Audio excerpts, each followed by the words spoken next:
Doing all right today? Doing great. Doing real good. Oh, wow. Yeah. Cheers, my friend. Cheers. There we go. I got my key rock.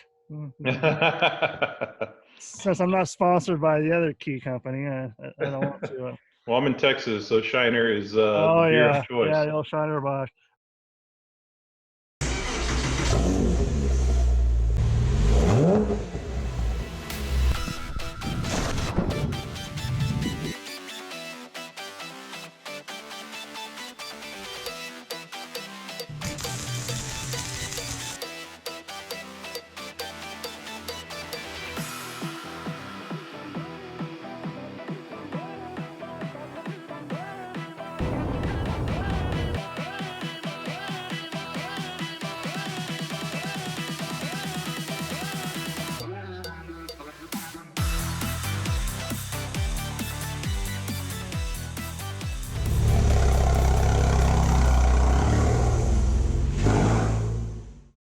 On the left, we've got Nate, and on Instagram, you're Norcal 944, and you have a white 944 that we'll talk about in a little bit. And on the right, we've got Michael, who is Norcal, or Mike, who's Norcal 987 on Instagram and on YouTube.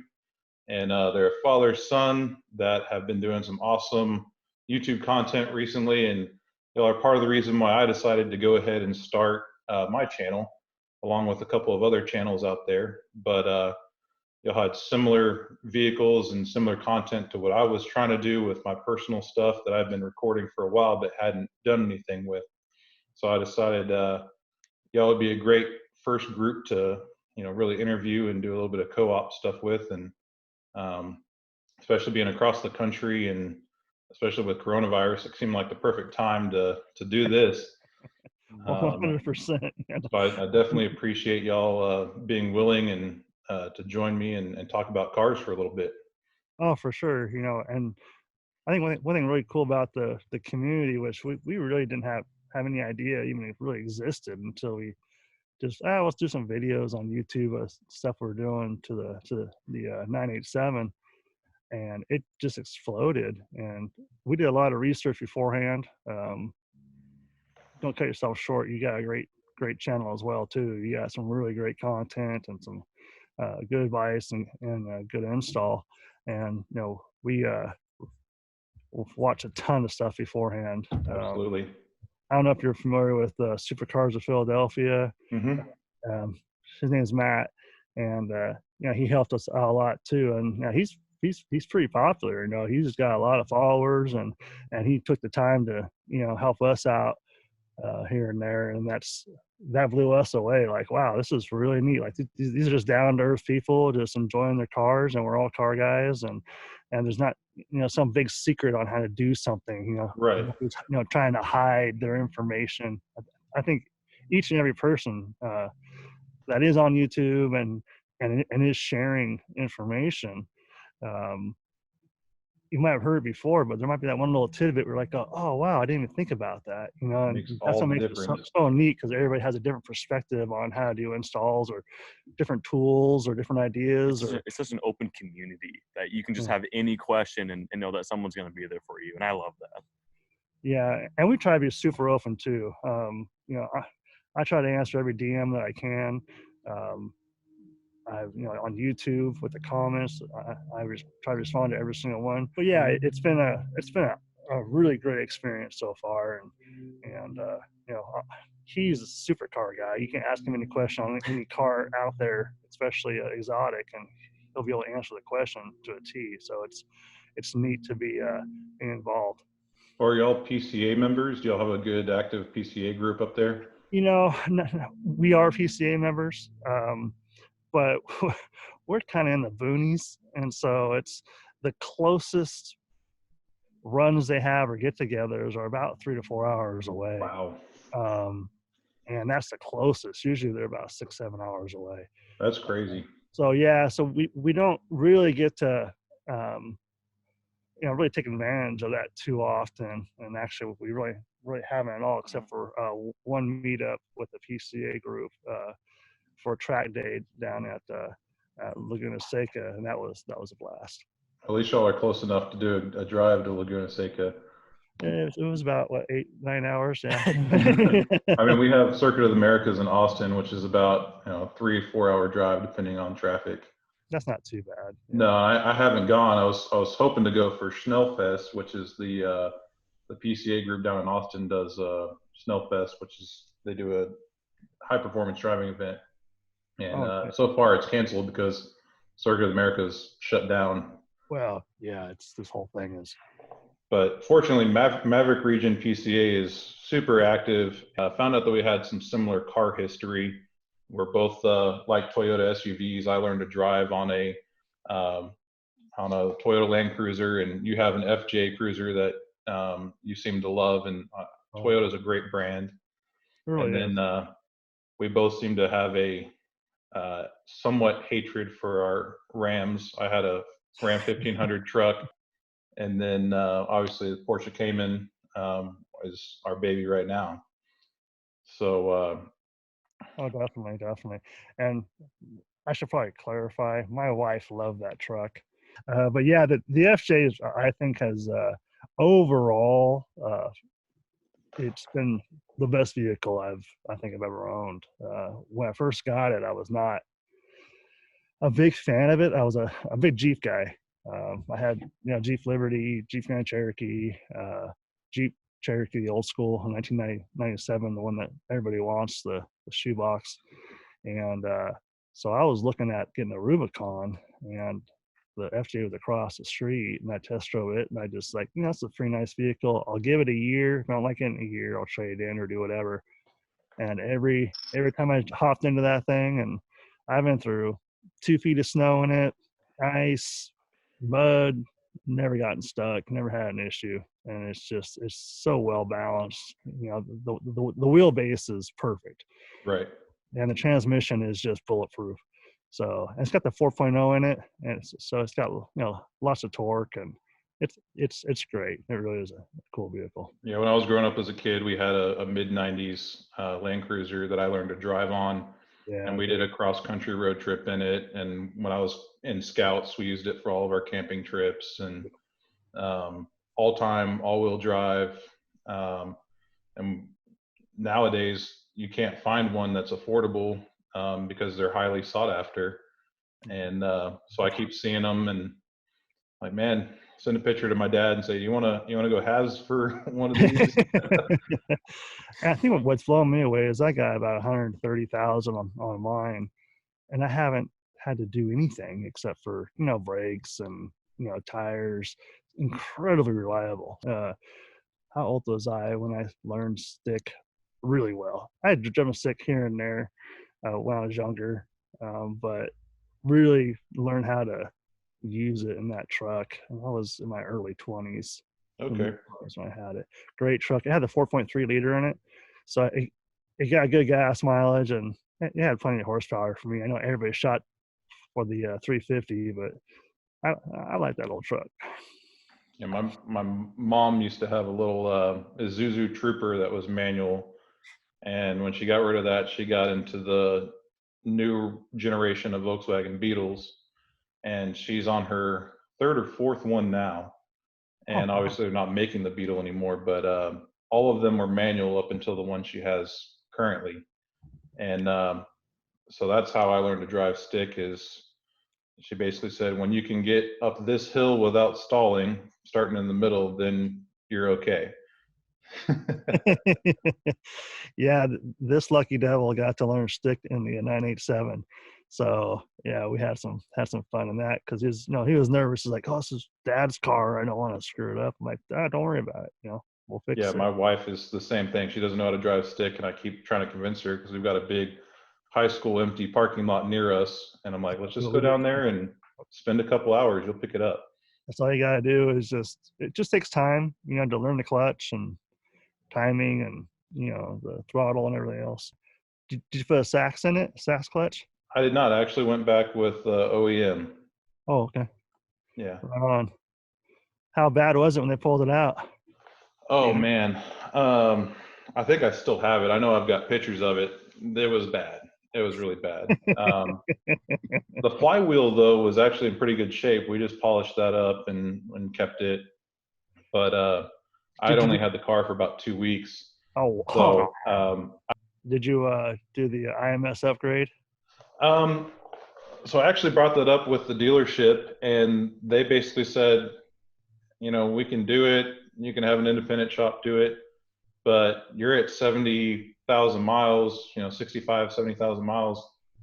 If you haven't had a problem by now, you're probably not going to. And so we left it, and I just don't think about it. From some of the things I've read, it's only about 1% actually have that issue, but it gets blown up in all the forums. And there's always that one guy that the squeaky wheel, they're making a big deal about it. Yeah, well then, if it blows up, then guess what? You can put like a 3.8 in it or a 4.0. Yeah, pull a Boost Brothers garage. Yeah, I've been watching them. That build is going to be sick. It's really cool, and they've got awesome 944 content as well. They do, yeah, big time. Yeah, they're a great channel, and those guys are pretty down to earth. These guys are doing R&D on whole engine swaps and telling everybody R&D. about it. Yeah, and they've been, what I like to, and this is also what we try to show on our videos, is the headaches, because most videos you watch, like boom boom boom and it's done. It's like, oh, we started, oh, and that was perfect, it's done. It's like, nah. There's a lot of in between. There's a lot in between there, buddy. Where's that at? Yeah, you're like, man, I watched this video, it was 20 minutes and they completed it. You don't see the 2 hours in between where they had to run to the store or run to or wait like a week for a part, or the knuckles all cut up, and what's going on here. And that's kind of something, because when we were doing our editing, and we talked about that, like, do we really want to put in the cussing points and the ouch, I hurt myself and all that? And I'm like, yeah, that's, and I was like, that's part of it. It's the reality of working on cars, So and if there's some 16-year-old kid that's going to watch a video, he needs to understand that it takes time and patience, and you're gonna break stuff, and it's okay. You're gonna break it, and then you'll learn how to fix that broken piece that you were trying to mod out, and now you're back on the road again. What I found out working on my own cars, being an adult now, is having the right tools makes the difference. And it doesn't have to be the brand name tool, but at least you have as good as you can afford at the time. Having decent and a wide variety of tools has been a real help. The swivel sockets, the deep impacts, things like that a standard mechanic set isn't going to have. But I bought my Craftsman mechanic set that's got all 3 sizes when I was an intern with kind of my first paycheck, and I wasn't even doing mechanic work. I was working for a drywall company. So, and I still have that Craftsman set, and we'll have that for forever until it breaks. Yeah. I think that's a very important point that you made, is having the right tool for the job. It will prevent a lot of things breaking that don't need to break if you have the right tool, because you're in there, just trying to muscle up on it. I stress that a lot to Nate, because I'll give him that cheap tool that's barely going to work for about a minute, and then I'll hand him the correct tool. He's like, oh, this is so much better. Yeah. Like, yeah, this is, always try to think of ways to do it easier, or do some research to see what exact tool is. And there's no other car that's like that I've dealt with so far than the Porsche. It's like they got a special tool for freaking everything, it seems. The triple squares. Yeah, just the, I don't know, I can't think of what they're called right now, but like the little star bits. Just little stuff like that. And you're trying to get in there with a screwdriver, and you're just going to strip that thing. Yeah. So it's important just to have all those little, and at first it gets a little expensive, but then now you have it forever. But I am a big Harbor Freight fan. That being said, if you're trying to find something quick, the other day I bought a tap and die set because I accidentally stripped one of the holes in my hub when I was putting the wheel back on. Screwed it up with the threading, cross-threaded it. Yeah, we had actually just put the only 944 shifter and the 944, And so there's the shifter bar that comes out from the cockpit that connects to the actual short shifter that goes into the gearbox. Yeah. There's a bolt that goes here and a bolt that goes sideways here, and I stripped both of those. So we went and got a tap and die set and did the whole 6-hour ordeal, get it all fixed up.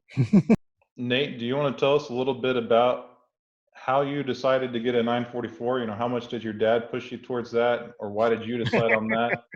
And then if you could pick a different car besides that, what would you have gone with instead? So I've been a Porsche enthusiast for years. As my dad said a little while ago, I'm a massive car guy, and it's just my absolute passion. It's my life. And because of that, I've played Forza, which is, you know, the car game on a couple of different platforms for many years. And so one day I was just playing and I saw the 944 and I just loved the lines and I love the details. And so I did some research and they're pretty affordable. I mean, they're just everywhere, all over Auto Trader and Car Gurus and all that. And I really just fell in love with them. I love retro cars. You know, the Ferrari F40 is my absolute dream car. You know, it's got those flat lines, but really beautiful curves. It's got the pop-up headlights, just the basic but fun interiors. Retro cars are really my love. And so the 944 I love because it's really underappreciated. And, you know, every Porsche enthusiast has a 911 and every Porsche enthusiast has a 930 or a 964. But the 944 and especially the 914s, like nobody really talks about them. Nobody really cares about them. They're kind of like the bastard Porsche, as Jacob Moner said. And so I've always just adored them because they're kind of the underdog of the Porsche world. And so it's funny because we had been talking about my first car for quite some time. I'd been nagging on him forever because I was getting excited. I was getting my license. And so he actually picked the car up one day and he trailered it all the way home. And we went and had breakfast at my grandpa's the next morning, and it was sitting in the backyard on the trailer. I was actually surprised with the car. I didn't know I was going to get the 944. But he knows I loved him, and he knows I do love him because I nagged about him forever, and I always said, oh, hey, you know, there's one for $5,000 on Auto Trader. Hey, there's a Guards Red one, you know, and white is my favorite color on cars. And so obviously my 944 is white, and he knew to get a white one, and he searched just all sorts of cars. And so, like I said, I was surprised with the 944, and it's one of those things where you didn't really think about whether you liked it or not. I was just instantly in love.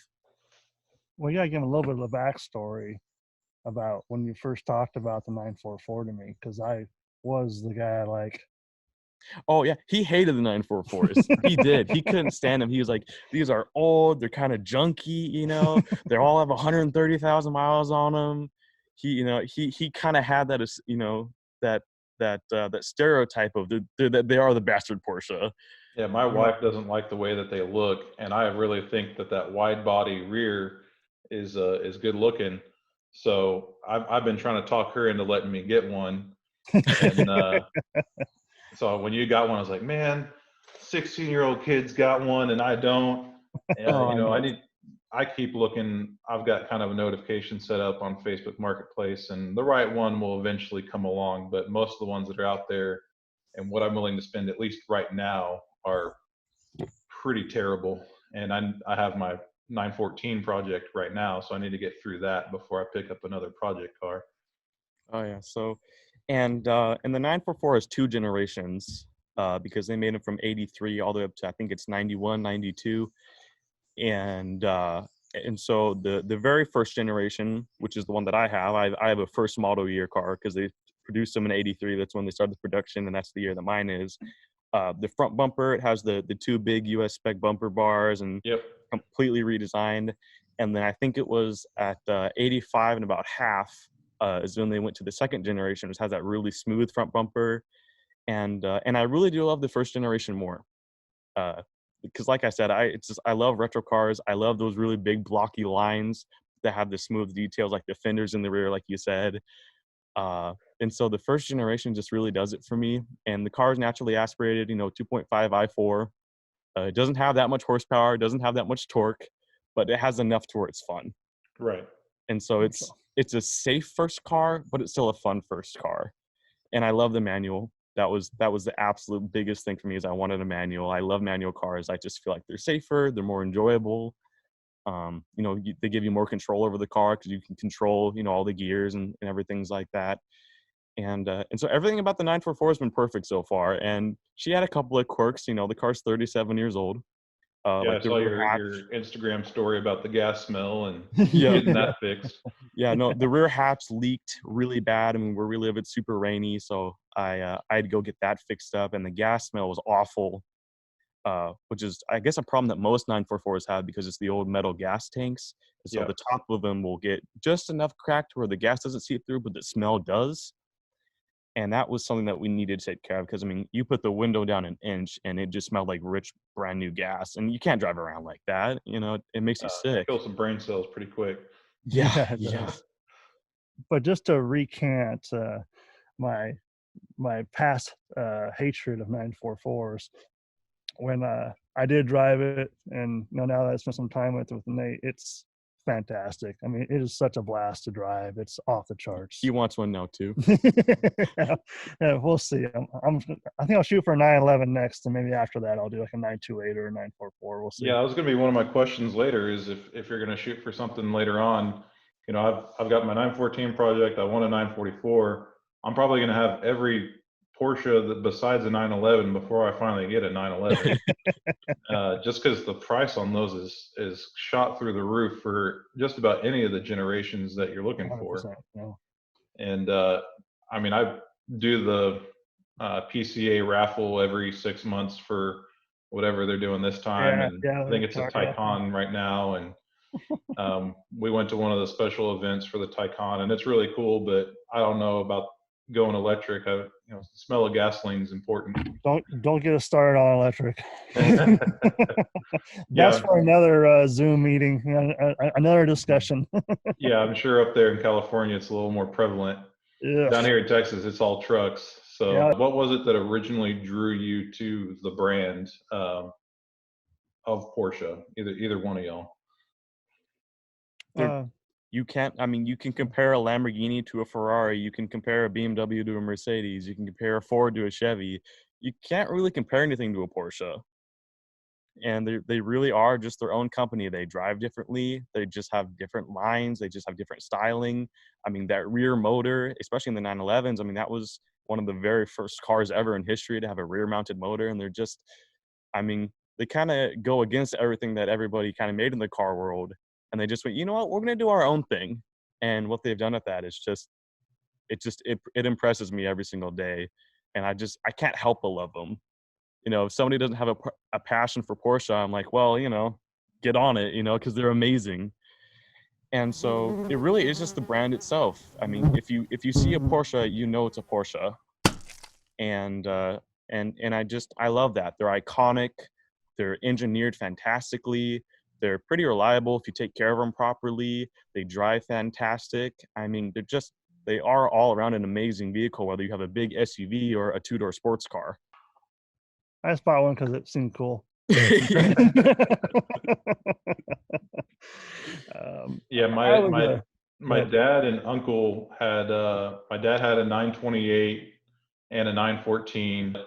For me, it was kind of I wanted to do something that my dad and uncle had done, so there was that part of it. There was a little bit of family history in it, and then the other part of it was my wife's uncle. He had a 987.2, and he let me drive it a couple times, and I was just blown away at how amazing it was. And then when I finally got in a financial position where I felt like I could go out and buy one, and saw how affordable the prices really were, amazing. Yeah, I was like, yeah, I'm gonna find a way to make this happen, and I haven't regretted it at all. Real careful when you're purchasing a car. I looked for quite some time. It wasn't like a knee-jerk reaction or what they call that when you go to the dealership and impulse buy. It was nothing like that at all. No, there was a lot of research done before we got the 987, or before he got the 987. I mean, I looked at this car. I went and visited, and it was an hour drive there. I went 3 times before I finally got it. I emailed with them for months. I waited more than 6 months before I finally bought it. It's easy to get that emotion, especially when you drive one. I think that's the big kicker for a lot of people. Once you get in one and actually have a chance to drive one, I mean, even if you're not, gunning around, just driving it normally, it's such a pleasure. It's such a joy, because you're just so, immersed in the vehicle. It, like Nate said, it really is a one of a kind brand for a reason. Right. And you just have that feeling, and man, your emotions start kicking in, and you're like, I want this now, and I had to get over that a little bit too, and that's why I forced myself to. But I mean, even when you do a lot of research, like in your case, now you looked at it a few times, you researched it. If it's a used car, you always know that there's going to be something. Mm-hmm. It's just the way it is, and that's okay. And you have to be okay with that. And like I tell, like my YouTube channel, budget for this stuff. Budget an extra $3 or $4 either for a warranty, or you put in the savings, whatever you got to do, because something is going to come up, especially if it's used. Especially if it's used. We've done a lot of very similar items. Yeah. So we've both done the numeric shift cables, which I think is one of the best modifications I've done. It was a bit of a pain in the butt. It was good though. It was affordable. It was. Did you watch our video? Yes, I did.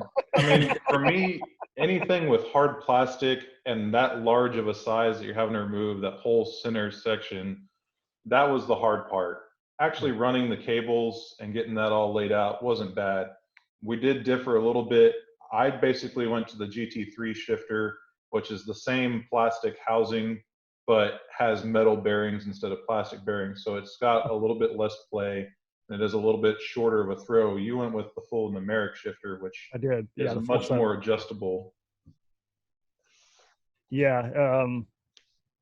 I have a video review actually on the numeric, full set, the cables and the shifter. I'm still flabbergasted by how amazing it is. They did very, very well engineered, great quality. Those cables, as you well know, solid. I mean, it is very notchy, which is for some people isn't going to be their deal, but 100%. I love it. I mentioned that in my video, as a matter of fact, because you're going to hear the click click, but I mean, if you're a car guy, of course you want that.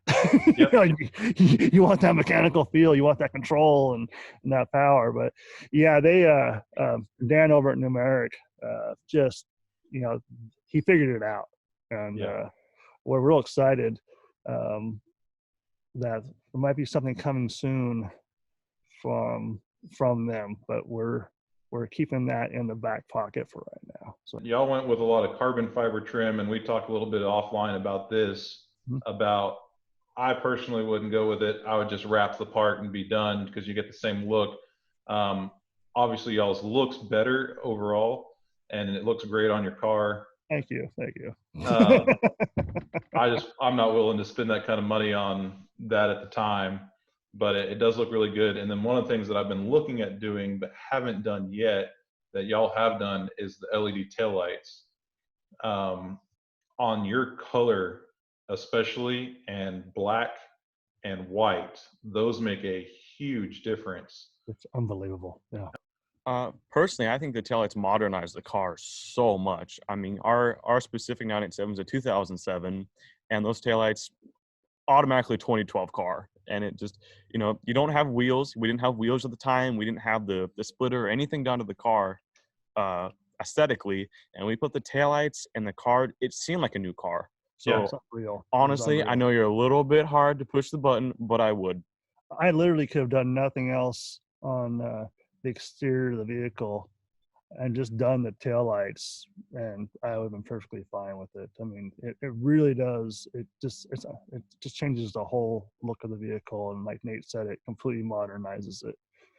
And it's plug and play, which is one of the nice things. And they're super easy to remove the taillight. Yeah, it's a piece of cake. Yeah, it's like 2 bolts, 3 bolts, and you're good. Well, we thought it was 2, but it was really 3. Yeah. Yeah. I think it's a screw and 2 nuts. I think that's all that holds that thing in. Yes. So.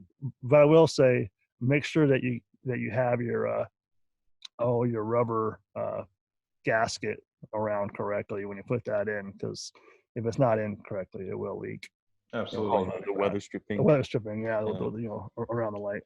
Well, one of the things that I did that I would suggest to y'all for appearance look, if you have a mid-engine car, and every other mid-engine high-end sports car, you can see the engine. And one thing I that know where you're going with this. I know where you're going, and we already thought about it. so Yeah. Yeah. I was Keep talking. fortunate enough to find my clear engine cover. A guy had sold his Cayman, but taken the cover off.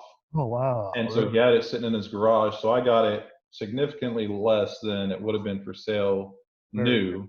Yep. And I spent a ton of time cleaning and painting, and it was a giant pain. That part I wouldn't want to do again, but I'm happy with the way it turned out. It's awesome. It looks so good on your car, man. It looks so great. Would you say that it lets any more noise through or heat or anything? Definitely not any heat. A little bit more noise, but not so much that I would say don't do it. It's probably about a quarter more. But for having that much foam and carpet and all that gone, you would think it would be a lot more. Yeah, for sure. And it was, believe it or not, that was one of the first mods I was going to do on the car. I love the Ferrari 488s. Yeah, the 4088s and the 360s 450. especially. I'm a huge fan. 458s. Huge fan of those, and you can see the engine. It's gorgeous, you know. And I was like, okay, I can do that with the Cayman. The first thing I want to do, and my main concern, which I'm glad that you answered that for Nate, was noise, because when I hit 5,000 RPM, my engine screams. Like, it's crazy loud. That high flow intake is off the charts. And of course I love it. You know, that's what I want. I like loud stuff. But, yeah, I mean, you can hear that flap close on the I bet. and I have the stock one, and you can still hear it as you're getting on the throttle. Yeah, we did a video. I think it was in our Instagram story or something when we first put in the high flow intake, and we didn't put the engine cover back on. We just left it all open. Yep. And we went down the road, and it's just, you know, that sound. And I think everyone should at least drive their car once with that engine cover on. I did that when I cleaned mine up and got all the carbon buildup out of there. And yeah, it was pretty loud. It was pretty loud. Yeah, it's crazy loud. Yeah. Both of us, we have the Soul Performance exhaust, and that is the best modification, bar none, to do that car right off the bat, minus price. But for the price, I feel like you get the most well-refined product that you could. I am a Soul Performance fanboy. Yeah, I understand it's expensive, and I've explained that on my videos. Like, I get it. You know, it's super expensive. Actually, it's not super expensive. I should take that back. But for most, I mean, for a lot of people that are, you know, paycheck to paycheck, or they're trying to save up money, it's going to take some time to save up that kind of money to purchase it. But when you do, it blows everything else away off the market. Like, there's not even a close second. And we put that on, and we started that car, and you just start smiling and giggling, and it was, oh yeah, you guys. If you want to hear Nate giggle, you know, watch that video that we got of us finally finishing the install, because it was just wow. And then I take on the track, or I take on the road, and it's so impressive, and it's well engineered. That's one thing that surprised the heck out of me when I opened the box up. Just the packaging itself. I mean, you could have dropped that thing from a freaking airplane and it would have been fine. But also just the welds. I'm very familiar with welds, and you know, how they're supposed to look and everything else. And I was just like, wow, this is some great craftsmanship here. You know, some time and thought went into this. It's not just pumping out product, you know, for $1. Yeah. So, you know, I spent a lot of time on the phone with John and a couple of other guys over there. And I mean, one day they called me in the morning, and I was at work, and we talked for an hour just about the cars. We didn't even talk about their products. I mean, they're great people over there too. Wonderful. And people. that was kind of the thing that made me finally decide, all right, I'm going to go ahead and do this. And John's great. John Gatos over there. The first time I talked to him, we were on the phone for almost 2 hours, and that was pretty late at night, so I know he was at home, during his personal time. And I was like, you know what, there's something to this. And I did more and more research, and then they really make you part of the family. I mean, I still talk to John today. I'll shoot him a text or whatever, and just real good people over there. But beyond all that, the product itself, it speaks for itself. Absolutely. And I found these H&Rs on sale, and H&R is very well known in the Porsche community for making a good product. 100%. They're German based, so they do a lot of work with Volkswagens as well. So they just have a long history with both brands. And I went ahead and pulled the trigger on that. And normally I would install all of my own stuff, and I'm going to do a video on this later. I had one of our local shops, Texas Trackworks is the name, and they had all kinds of BMW projects in, and they have their own race team. And it was a day turnaround, completely worth just saying, here, give it back to me when it's done, because I got to enjoy it right away. And it feels stock, but when you get into a corner, you can take it at such a higher speed without feeling like you're gonna go sideways. And so I've been really happy with that. First off, I like to say I'm really disappointed that we're not getting an install video on those H&R springs from you. Well, here's where I decided because I was waiting on your video so I could do mine. When I could do a video, then that'd be great. But now I have no clue on what to do. Thanks to you. So here's why I decided to draw the line on that. You actually have to pull the axle to get it installed. And I've done a couple of other suspension stuff on some cars, and that's one of my least favorite things to do, is getting in there with a pickle fork and separate out stuff and bang on it with a hammer. I would rather do almost anything else than suspension work. Yeah, there's certain jobs that really, as much as we love to work on cars and as much as we like to get into it, it gets to a point where you got to draw a little bit of a line on, time, a line on experience, because you start diving into stuff like that, and if you don't know what you're doing, and then you're really screwing something up, and then if you don't know how to fix that, or you don't have the tools for it, then you end up towing the thing down to the shop anyway. So, but that's for each individual person and their own experience level. Or I do say to a lot of people, don't feel defeated or don't feel that way. If it's out of your lane, don't mess with it, because now you got a car sitting in the garage for however long and you're not enjoying it. So how much money did you actually save, and how much time did you actually save? Yeah, what's the value of your time? What is the value of your time at that point? You want to drive your car. You want to enjoy it. And if you enjoy working on the car and you're familiar with, what part you're putting in, or you watch enough YouTube videos and talk to enough people, you have, a pretty comfortable idea, or you have a support system. That's the main thing, have a support system. And that was probably part of it, is there weren't a lot of YouTube videos out there doing that on our car. And other cars, coilovers are pretty simple. Yes. This car is not simple. It's not, but I put 19-inch wheels on. They came stock, but I wanted a little bigger tire, kind of fill in the wheel wells a little bit. And it's pretty close. I mean, I got the Michelin Power Sport 4S's. Great tire, by the way. Another thing that I've done, I've been real happy with. But I don't have a whole lot of room and a whole lot of play, especially on the backside of the tire, between the tire and the coil or spring. Right. I mean, it's literally, it is tight. Yeah, I ended up having to put spacers, because I switched to wheels from a 911 that were a little bit wider. And so I have an 18 millimeter spacer to push them out, because I believe it.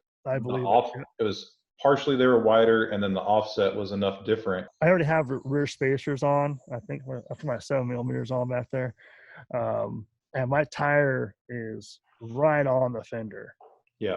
And so if I drop it, and I'll have to really push that tire out even more. I probably won't do coilovers. Well, Nate, do you have any things that you're going to want to do to the 944 besides getting it more roadworthy? So I do want to lower it a little bit, because it is a little bit high up there. And then I want to get the wheels either refinished or just get completely different wheels in general. I have the Fuchs on there right now, which are an OEM option. Right. Definitely Love prefer the the Fuchs. the Fuchs over anything, 100%. Yeah. any other rim, because there's the radial rims and all sorts of things, or the phone dial rims as people call them. And I love the Fuchs, but they are pretty beat up. You know, the car's almost 40 years old, so I'm probably going to get those cleaned up and really properly done. I might, you know, repaint them black. But at some point, I do want to get a new set of rims. And those will probably be like rotiforms. Rotiform has a lot of that kind of vintage style that I've really been looking for. And then in the cockpit of the car, right behind the shifter, there's a little panel that has it has two buttons. One of them is to control which mirror you turn, and then the other is for the rear wiper, which mine doesn't work. But then there's two open slots. And so what I plan on doing at some point is, right now the pop-up headlights, it's all on one motor, which both headlights are connected to a bar. And so they just pop up at the same time, pop down. And at some point I want to make them individual. So I'm going to make the two little slots like each headlight so that I can like make them wink. Well, then you could do the Miata blink. Yeah, Exactly. Yeah. I might change the rear bumper. I've seen a couple of rear bumpers on the market that I really, really like, and I might change that eventually. I mean, way down the road. But for right now, the car's, like I said, apart from the height and the wheels, the car's pretty much set. Well, if you don't mind the height, you would just get mud flaps and then turn it into a rally car. You know, I had joked about that when I got my new headlights, because there's a guy on Instagram, I can't remember his name right now, but he has a 924 that is just completely rallied out. Just, I mean, it's a beautiful, beautiful build. And every time I look at it, I'm just like, I could do that at some point. I could do that. And so it's tough, because the Rally 944s are really, really cool. You know, they're kind of like the Safari 911s. Yeah. But I do like having that cleaner kind of street look to my personal taste. Absolutely. Have y'all seen the guy that's got the roof rack camper top, the fold out? Oh, 996 Road Trip? Yeah, him. Yeah. Love that guy. We could totally do that with our Caymans, because they have the roof rack mounts in I there. do. Yep. I don't camp enough to do it, but especially where y'all are at, that'd be a great area to do that. Yeah. I actually talked to Nate a while back about putting the roof rack on, just so I can just buy a surfboard. I don't surf, but you know, still throw it up there just so I look cool going down the road. Or a bicycle, or just a bike, whatever. You know, so yeah, or a cannon, that'd be kind of cool. You know, Porsche's a little more versatile than I think what a lot of people think. You know. Absolutely. I mean, there's so much space in the front and the rear. I mean, you can put, if I'm going down to San Antonio or College Station for a weekend trip, I can put a cooler and my bag and my wife's bag and still have room in the back. That's just the front trunk. I mean, we took the Cayman down to Monterey Car Week this last year, and we had both of our bags, a full ice chest, the camera bags, and a few other things, and there was still plenty of room left. I really want to get one of the plastic liners that's watertight and just turn the whole front trunk into a cooler and drive it to a car meetup, pop the hood. It's like, hey, grab a beer. That'd be pretty awesome.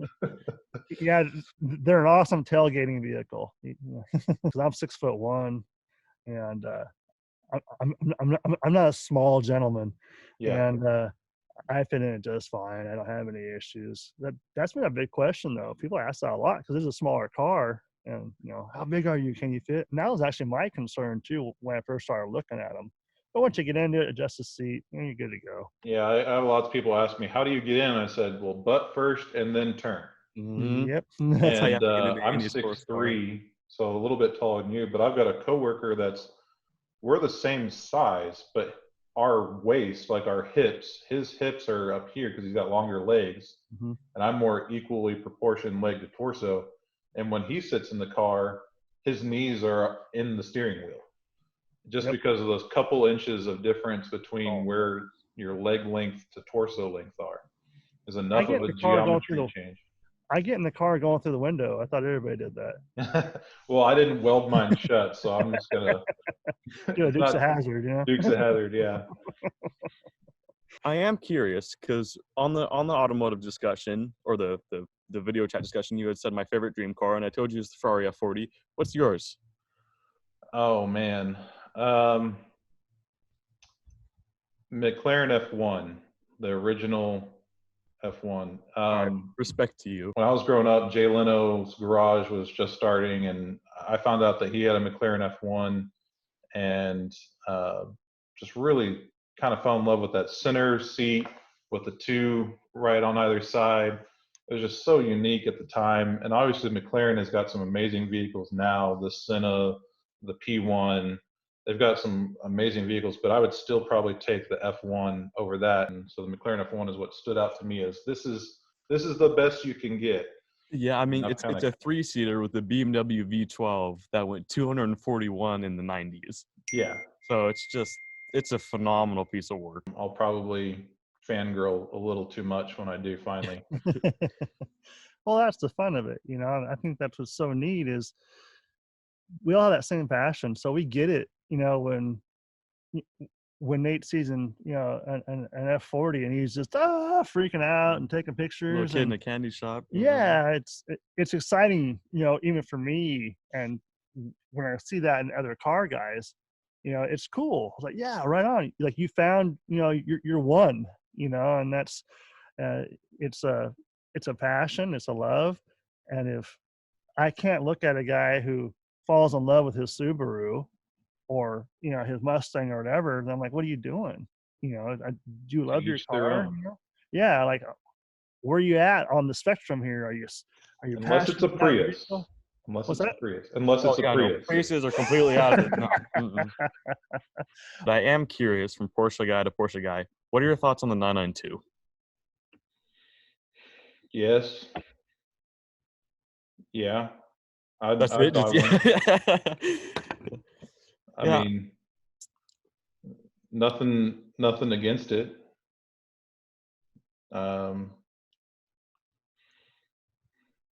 No, like I said, I'd buy one. Absolutely buy one. All right. What about you? I feel like they're a little over designed. Especially like the Turbo S is really nice, and it sucks that the GIMS was canceled this year due to Corona. But the Turbo is really neat. But there's just a few aspects I would have changed about it, especially with a couple of the lines. I just feel like they kind of jumped the gun a little bit, and I'm not really a fan of the 8 gears. I feel it's a little unnecessary.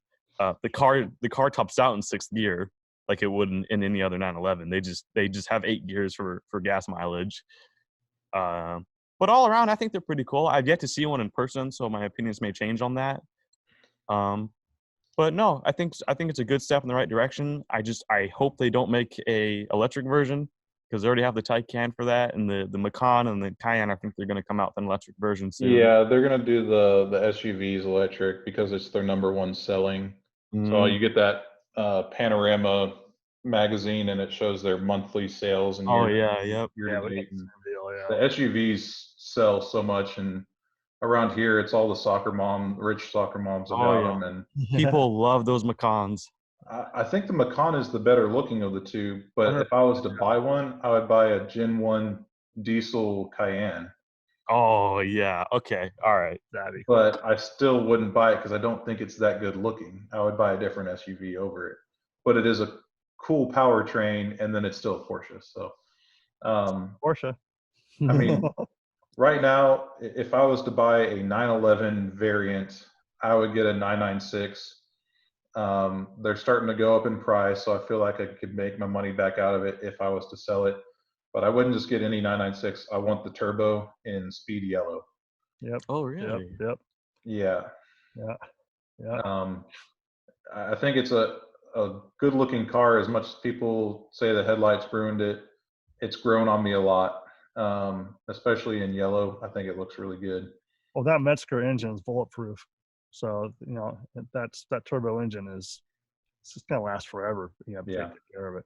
Well, this has been a lot of fun. I appreciate y'all definitely. spending the time with me on a Saturday. And Oh heck yeah, we appreciate the opportunity to be out, be on your channel and do this with you. And if everyone do it again, no problem.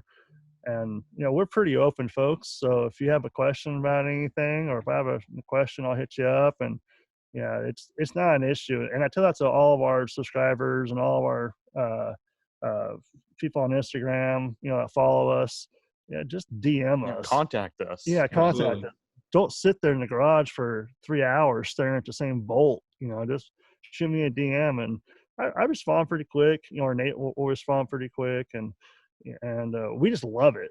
We just love helping people. We love because people have helped us. When we didn't know anything, and it's just kind of paying it forward, I guess. But yeah, and we've had a very positive experience through all this, and I'm assuming you have as well too. Absolutely. And that's what's neat, and I think that's what obviously this world needs more of, is just positivity